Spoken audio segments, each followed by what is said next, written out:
എങ്ങനെയുണ്ടായിരുന്നു exam? Exam tight ആയിരുന്നു. General ജിക്ക് അങ്ങനെ വലിയ കാര്യമായിട്ടൊന്നും വന്നൊന്നുമില്ല. സയൻസ് ആണെങ്കിലും ടൈറ്റ് ക്വസ്റ്റൻ ആയിരുന്നു വന്നത്. ടൈം മാനേജ് ചെയ്യാൻ ബുദ്ധിമുട്ടുണ്ടായിരുന്നു. ടൈം മാനേജ് ചെയ്യാനായിട്ട് മാത്സ് എളുപ്പമായതുകൊണ്ട് പിന്നെ ടൈം മാനേജ്മെന്റ് പ്രശ്നം വന്നില്ല. അതിനാണല്ലോ ഏറ്റവും ടൈം പോകുന്നത്. റീസണിങ് മാത്സും റീസണിങ് കുഴപ്പമില്ലായിരുന്നു. ഈ സയൻസ് ഡെപ്റ്റ് എന്നുള്ള ക്വസ്റ്റൻ ആയിരുന്നു. കറണ്ട് അഫയേഴ്സ് അതുപോലെ തന്നെയായിരുന്നു. സാധാരണ അപ്പോയിന്റ്മെന്റ്സും കാര്യങ്ങളൊക്കെയാണ് കൂടുതലായിട്ട് ചോദിക്കണേ. അതില്ലാണ്ട് ഇത്തിരി ഡെപ്റ്റ് എന്നുള്ള ക്വസ്റ്റൻ ആയിരുന്നു കറണ്ട് അഫയേഴ്സ് വന്നത്.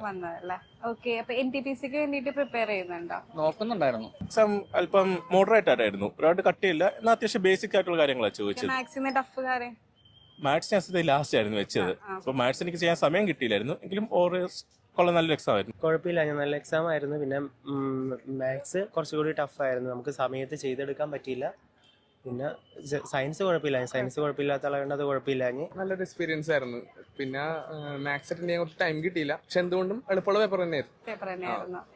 ആദ്യമായിട്ടാണ് ഇപ്പൊ എഴുതിയത്? ഇല്ല, ഇവിടെ ഞാൻ NTPC എഴുതിയിട്ടുണ്ട്, സെഷൻ മാസ്റ്റർ അങ്ങനെയുള്ള എക്സാം ഒക്കെ എഴുതിയിട്ടുണ്ട്. എളുപ്പമുള്ള എക്സാം ആയിരുന്നു. ഒരു ആവറേജ് സ്റ്റുഡന്റ് എന്തായാലും പഠിച്ചാൽ കിട്ടുന്ന എക്സാം തന്നെയായിരുന്നു.